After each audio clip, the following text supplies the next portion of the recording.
Ma vie d'avant était une vie complètement chaotique. J'avais plusieurs maladies, donc j'étais asthmatique.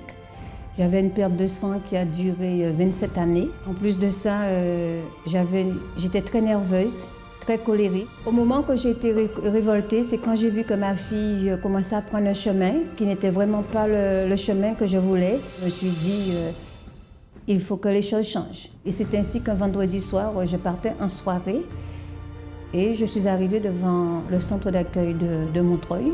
Quand je suis arrivée au centre d'accueil, que je me suis lancée aux chaînes de prière, j'ai participé à la campagne d'Israël, bien que je ne connaissais pas tout à fait ce que ça voulait dire, mais je me suis renseignée et je me suis dit, pourquoi ne pas me lancer alors que je suis une femme malade? Et donc, au moment que je me suis lancée à la campagne d'Israël, avant la campagne d'Israël, bien entendu, ma fille est arrivée à l'église. Et ensuite, moi, j'ai continué à persévérer pour moi-même. Alors, à travers des campagnes d'Israël, les sacrifices et tout ce que j'ai pu faire, j'ai été guérie alors que je devais me faire opérer de la totale. J'étais guérie des fibromes, des kystes et tout. J'étais guérie de l'asthme. Je suis une femme comblée. Je ne suis plus colérique. Je m'entends très bien avec ma fille. Je sais que le centre d'accueil m'a apporté et m'apportera toujours la vie.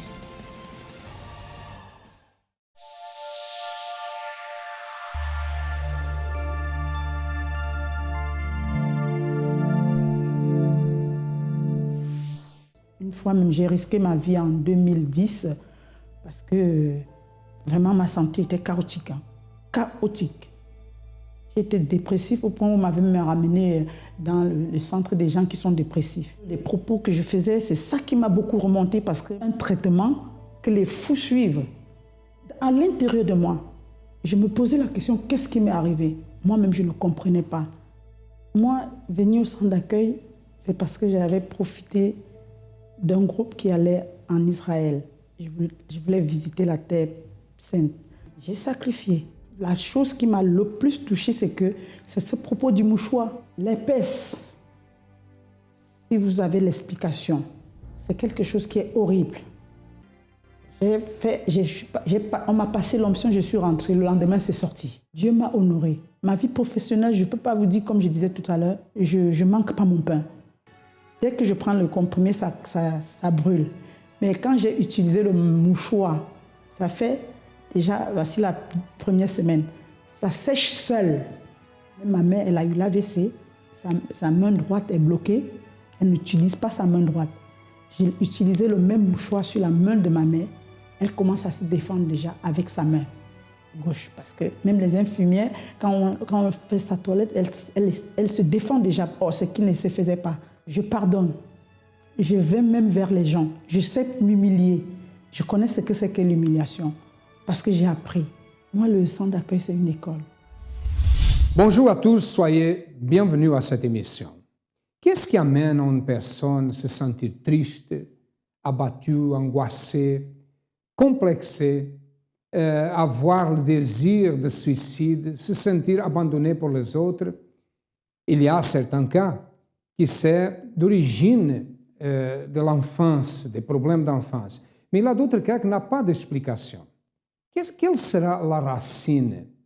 Quelle sera l'origine du problème? Il y a beaucoup de personnes qui sont comme ça et elles ne sont pas capables de réussir, d'avancer dans la vie parce que ces complexes les accompagnent. Pourquoi ça? Qu'est-ce qui amène une personne à être comme ça? C'est ça que nous allons voir dans cette émission. Nous allons maintenant écouter l'histoire de Monique. J'ai beaucoup complexé, je ne m'aimais pas, enfin, je ne me trouvais pas belle physiquement, je me trouvais trop mince, trop ceci, trop cela. J'étais réservée, timide et aussi, je ne sais pas, je me sentais abandonnée en fait, je ne sais pas pourquoi, mais j'avais toujours cette impression d'être celle qu'on supportait le moins, celle qu'on aimait le moins. Donc du coup, j'ai grandi comme ça en fait. De toute façon, ça a commencé depuis que j'étais toute petite. J'ai toujours eu ces sentiments-là en fait, de ne pas être acceptée, de ne pas être aimée. Et puis voilà, et j'ai grandi avec. À l'intérieur de moi, en fait, je me sentais vide. J'avais beaucoup de haine, beaucoup de tristesse aussi. Et ce qui fait que j'allais pas vers des personnes en fait. Parce que pour moi, voilà, les autres, c'était toujours mieux que moi. Je me sentais trop inférieure à tout le monde, en fait. Et du coup, j'étais toujours dans mon coin. À la maison, j'étais trop un enfant calme, qui ne parlait pas. Mais dehors, en fait, je me battais aussi beaucoup, en fait. Parce que vu que j'avais tellement de haine qu'à la maison, je faisais rien. Mais dehors, c'était celle qui me battait tout le temps. Et mes parents, ils étaient trop choqués parce qu'à la maison, j'étais un enfant calme, qui ne parlait pas. Et dehors, par contre, je ne parlais pas, mais j'agissais directement, en fait. Bah, après, j'ai commencé à avoir des pensées de suicide et tout. Je me suis déjà ouvert les veines plusieurs fois et tout. Je voulais vraiment en fait mourir. Un jour, je me suis dit, je ne sais même pas pourquoi je vis, je voulais trop mourir en fait. Parce que pour moi, je me suis dit, de toute façon, ça servait à rien que je vive. Peut-être que si j'étais morte, ça allait arranger les gens parce que j'ai l'impression qu'en fait, tout le monde me rejetait. C'est un sentiment que j'arrivais pas à enlever ça de ma tête en fait. Pour moi, je n'étais pas aimée, et voilà, c'était comme ça. Bah, quand j'allais à l'école, ça allait pas non plus. J'ai commencé à mentir des fois au lieu d'aller en cours, j'allais traîner et tout, vu qu'à la maison, je ne pouvais pas sortir en fait. Donc je profitais, quand j'allais au lycée, bah, j'allais traîner, cigarettes, aussi je buvais de temps en temps aussi. Et aussi l'effet que je gardais beaucoup de haine et tout, des tristesses. En fait, j'avais souvent des crises d'angoisse. Des crises d'angoisse. La nuit aussi, je ne dormais pas beaucoup, je dormais tard et je me levais tôt. Et en fait, je pensais énormément. En fait, ma tête était toujours en train, même quand je dormais, même le médecin m'avait dit que quand je dors, au lieu que mon cerveau puisse se reposer, mais moi, je continue toujours en fait à travailler. Tellement en fait, je pensais à plein de choses et voilà. Mais à l'intérieur de moi, en fait, plus ça allait, je sais pas, j'étais devenue trop bizarre en fait. Un enfant vraiment. Quand j'étais un peu plus jeune, ça allait, mais quand je commençais à 17, 18 ans, ça passait plus parce qu'en fait, j'en avais marre. En fait, je me dis franchement, je vais faire comme tout le monde, en fait, comme mes copines que je voyais, pour moi, elles étaient bien, elles étaient heureuses et tout. Et moi, je n'arrivais pas à savoir pourquoi. Enfin, je n'étais pas comme elles, quand elles avaient trop de la chance d'avoir ceci, avoir cela. Et j'ai commencé aussi à vouloir aussi avec des garçons pour qu'ils m'achètent ceci, m'achètent cela. Juste, en fait, je sais pas, j'avais besoin de me sentir aimée. Donc, un garçon, deux garçons, trois garçons. Tant que j'en avais, je me disais, ah, ça veut dire que quand même que je peux plaire. Donc, vas-y, c'était bon pour moi, en fait. Et jusqu'à ce que je sois arrivée au centre d'accueil. Je suis arrivée comme ça.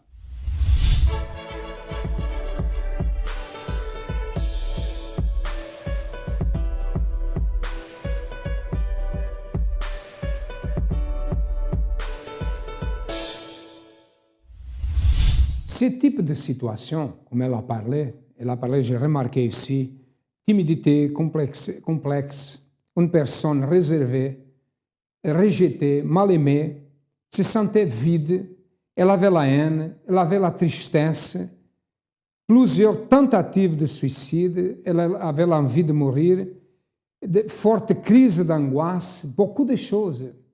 Pourquoi ça? Ça sont des choses que les médecins, que la science ne peut pas résoudre. Qui peut résoudre une situation comme ça? Quel est le remède, le médicament que nous pouvons prendre pour une situation comme ça? Est-ce que la religion peut changer la vie d'une personne comme ça? La connaissance biblique seulement peut changer? Prier beaucoup peut changer? Mes amis, la seule chose qui peut changer, je vous le dis déjà, c'est la pratique de la foi. La pratique de la foi peut changer la situation. C'est parce que le problème d'une personne comme ça, c'est un problème d'origine spirituelle. Pourquoi nous avons tous les vendredis une chaîne forte pour la délivrance, pour la liberté, pour que la personne soit délivrée? Pourquoi nous avons cette chaîne de prière? À cause de ce type de situation. Parce que c'est la seule manière de résoudre les problèmes, c'est à travers d'une thérapie spirituelle. Nous allons savoir qu'est-ce qui s'est passé avec Monique après qu'elle a connu le centre d'accueil. Je suis arrivée au centre d'accueil avec tous ces problèmes-là. Et jusqu'à ce que ça allait, en fait, ça commence à s'améliorer et tout. Mais en fait, je voulais vraiment en fait, un changement. Surtout que j'attendais plusieurs témoignages, des gens qui racontaient des choses qui étaient beaucoup plus graves que ce que moi j'avais, en fait. Donc, je me suis dit, si c'est possible pour elle aussi, donc je vais essayer, je vais limite, en fait, mettre Dieu à l'épreuve. J'allais voir ce qu'il était capable ou pas de faire. Et pour moi, c'était soit Dieu l'allait faire ou soit j'allais retourner où j'étais parce qu'en fait, je voulais pas rester à l'église et rester comme ça, en fait. Et c'est là qu'il y a une campagne d'Israël. Et j'ai participé à cette campagne d'Israël et tout. Le changement, ce n'était pas tout de suite, mais j'ai persévéré après quand même la campagne d'Israël. Je suis restée ferme. Et aujourd'hui, Dieu a vraiment répondu à mes prières et tout. Et tout ce qu'en fait, que je voulais plus avoir à l'intérieur de moi, il a plus de retirer, en fait. Mais totalement, mais vraiment. Donc, j'avais vraiment besoin de changer ma façon de voir des choses, ma façon de penser, et que tout ce qui était la tristesse, l'angoisse que je pouvais avoir, en fait, je voulais vraiment les enlever parce que j'ai vraiment souffert avec ça et que je voulais plus revivre ça.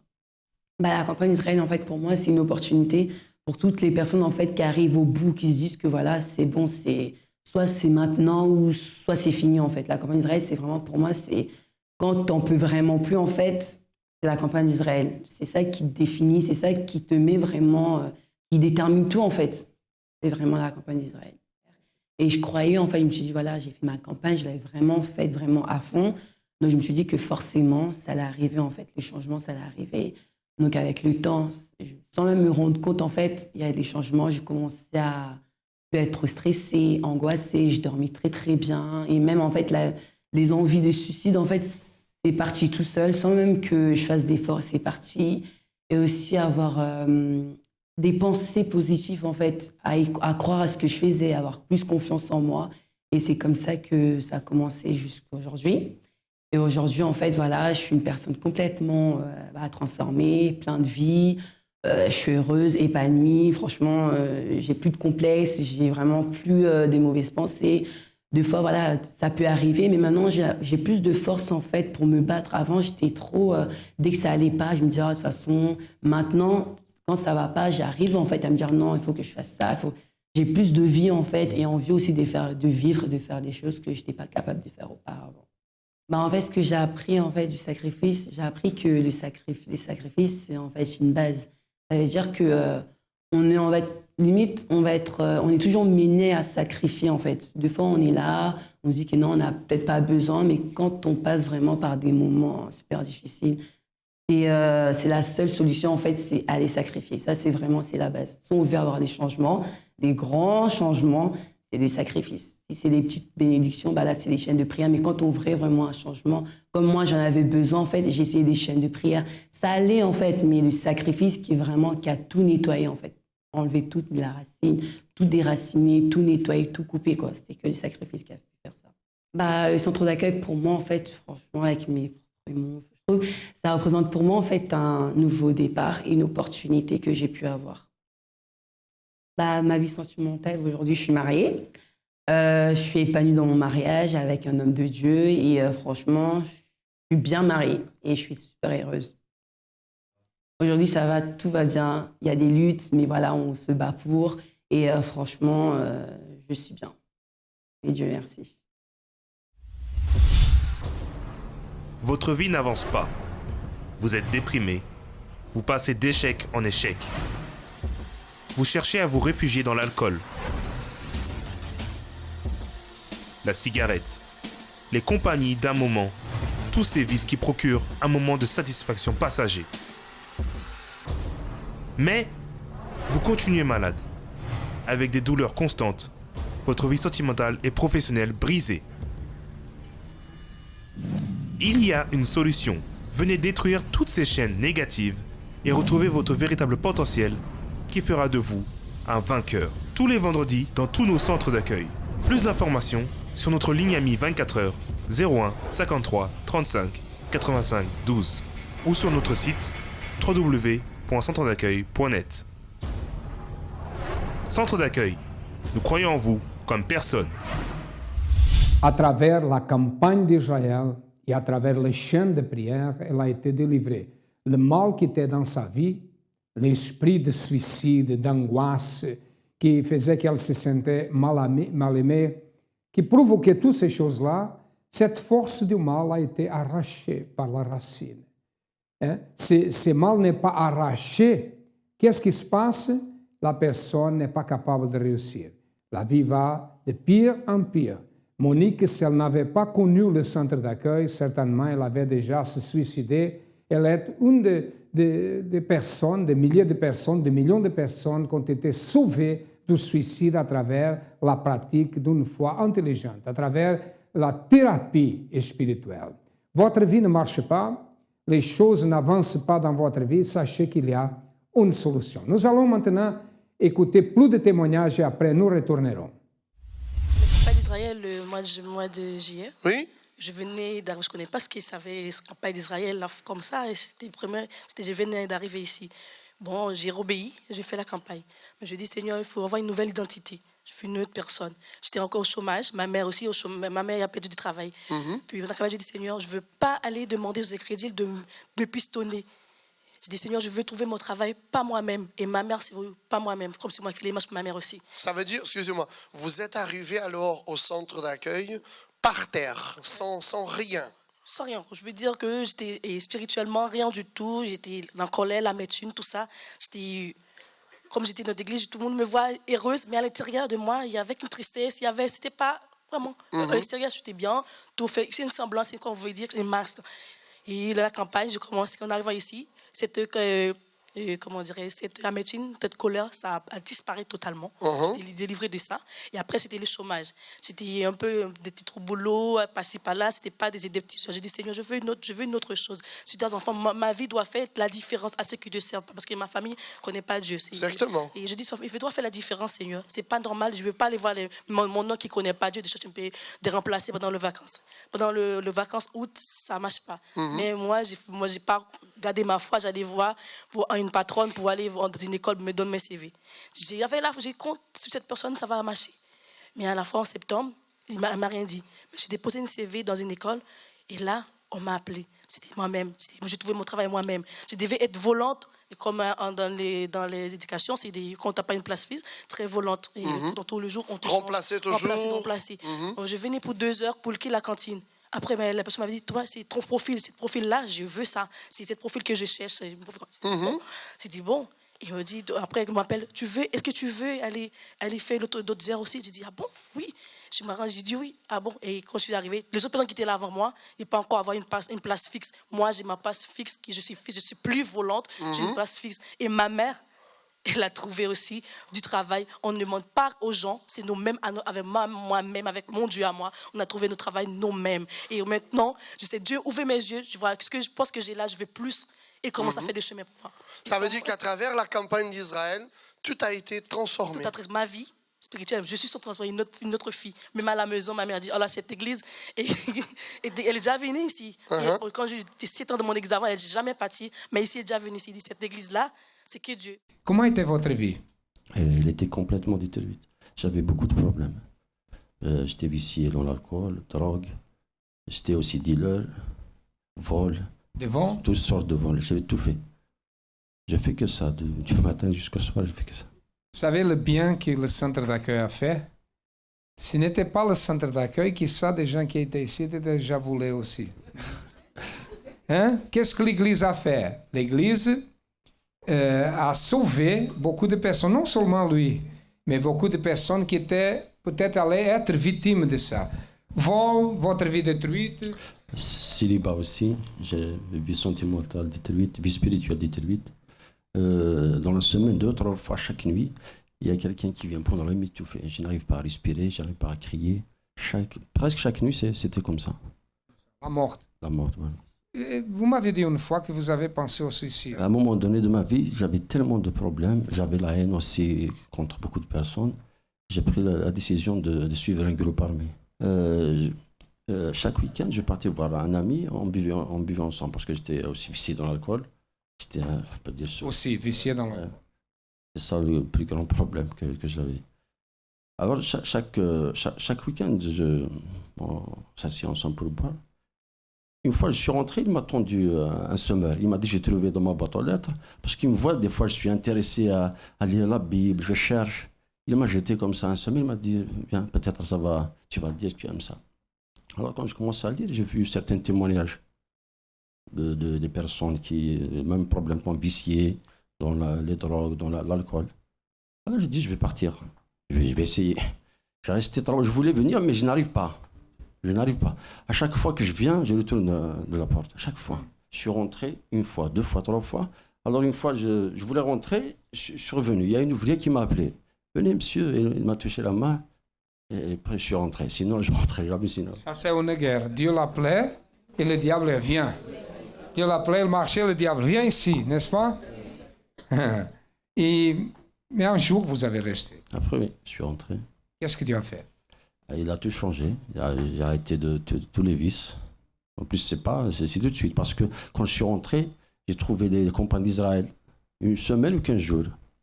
J'ai commencé déjà à participer, sacrifier, campagne d'Israël, à participer à des propos de prière, des chaînes de prière. Qui êtes-vous aujourd'hui?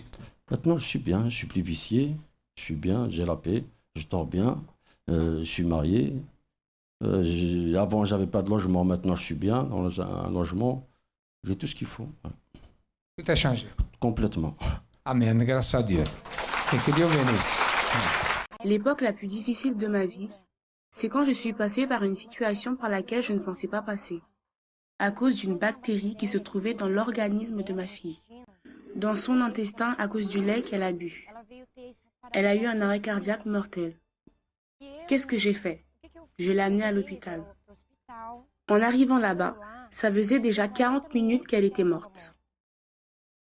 Le médecin m'a regardée et m'a dit qu'on ne pouvait plus rien faire, parce que Esther était déjà morte. Cette parole n'est pas rentrée à l'intérieur de moi. Comme c'était la campagne d'Israël, ce qui était dans mon cœur, c'était un propos de foi. J'ai mis toute ma vie sur l'autel. Elle a été mise à la morgue de l'hôpital. J'ai parlé avec elle. Esther, le propos que j'ai reçu, je le passe pour toi. La foi que j'ai passe pour toi. Elle a essayé de bouger les yeux. Elle a commencé aussi à bouger la bouche. Elle n'avait plus de cils, de surcils.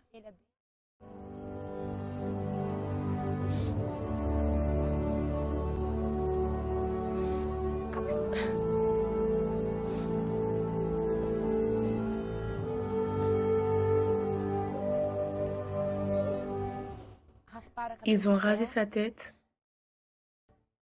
Et quand elle a pleuré, cet homme qui se disait fort, dur, est tombé à genoux.